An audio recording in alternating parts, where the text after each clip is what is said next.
তুই আমি ছোট হুজুর। আল্লাহ রাসূল হিজরত করার পরে মদিনায় যাওয়ার পরে নবী কি শুধু নবী ছিলেন? আমাদের নবী বাতিলের বিরুদ্ধে 27টা যুদ্ধে সেনাপতিত্ব করেছে, বলেন সুবহানাল্লাহ।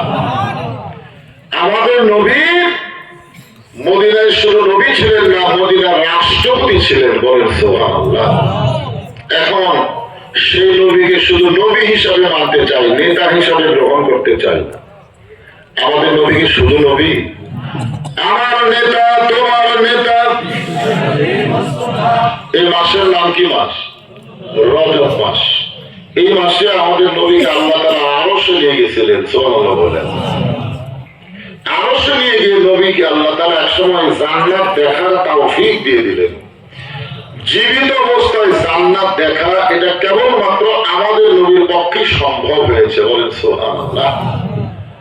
নবী যখন জান্নাতের মধ্যে প্রবেশ করলেন, ওই সময় ফেরেশতা জিবরাইল বললেন, ইয়া রাসূলুল্লাহ, আপনি যদি জান্নাত থেকে বের না, জান্নাত থেকে বাইরে করে দিবে না।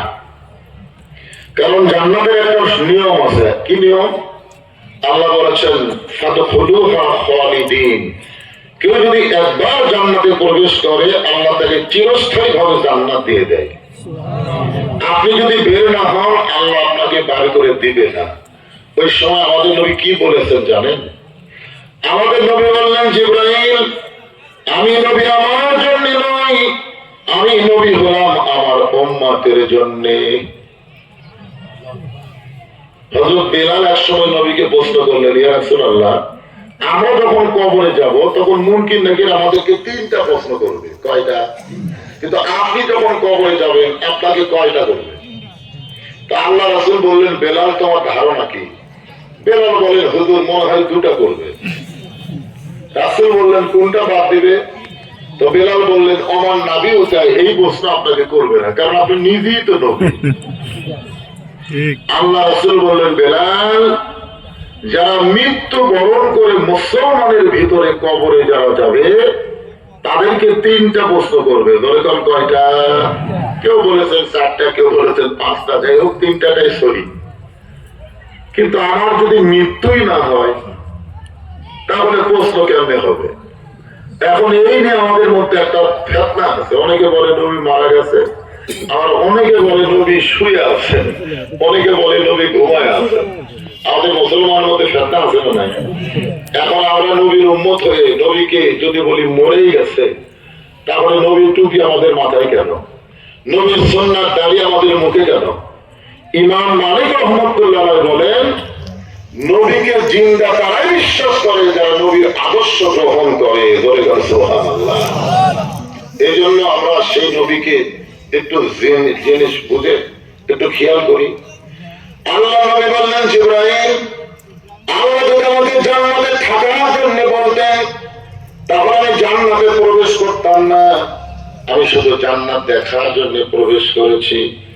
ওই দিন আমি জান্নাতে থাকার জন্য প্রবেশ করব যেদিন আল্লাহ আমার সমস্ত উম্মতকে জান্নাত দিবে। এখন বলেন, যে নবী নেতা জান্নাতের মধ্যে কি আমাদের কথা বলে নাই, আমরা সেই নবীকে ভুলবো? আজকের অনেক নেতারা ভোট পায় সংসদে গেলে আর আমাদের কথা মনে থাকে না। দলগণ ঠিক কিনা? ওই সমস্ত নেতার পেছনে সময় দিয়ে মিছিল করি, আমার নেতার চরিত্র ফুলের মতন পবিত্র, খোঁজলে দেখেন নামাজ পড়ে না, একাত্ম। সমস্ত নেতা বাদ দিয়ে লাকাদ কানা লাকুম ফি রাসূলিল্লাহি উসওয়াতুন হাসানা, এমন একজন বিশ্বনবীর উম্মত হওয়ার তৌফিক আল্লাহ আমাদেরকে দান করেছেন। খুশি না বেজার? তাহলে জবান করে আরেকবার বলি আলহামদুলিল্লাহ। এখন আসেন যে কোরআন থেকে আপনারা তাফসীর শুনবেন। এই কোরআনের মধ্যে কোনো সন্দেহ? এই কোরআনের প্রথমে আল্লাহ বললেন, যালিকাল কিতাবু লা রাইবা ফীহি হুদাল লিল মুত্তাকিন। মুত্তাকি বান্দা বান্দি যারা আল্লাহর কোরআন থেকে হেদায়েত পাবে তারা। এখন বলেন, এই কোরআনের মধ্যে কোনো সন্দেহ আছে? এই কোরআনের মধ্যে কোনো ধোঁকা আছে? এই কোরআনের মধ্যে কোনো গোজামিল আছে? বর্তমানে যে সংবিধান দিয়ে বাংলাদেশ চলতেছে, এই সংবিধানের মধ্যে সন্দেহ গোজামিল, ধোকা। তাহলে ৯০% মুসলমান মানুষের তৈরি সংবিধানকে গ্রহণ করতে পারে না। গ্রহণ করতে হবে আল্লাহর কোরআনের সংবিধান। জনগণ কথা ঠিক কিনা? এই জন্য আলোচনা তাফসীর শোনার আগে সকলে একটা স্লোগান দেওয়া লাগবে, আলো কোরআনের আলো ঘরে ঘরে। সবার স্লোগানে এক হয় না কেন?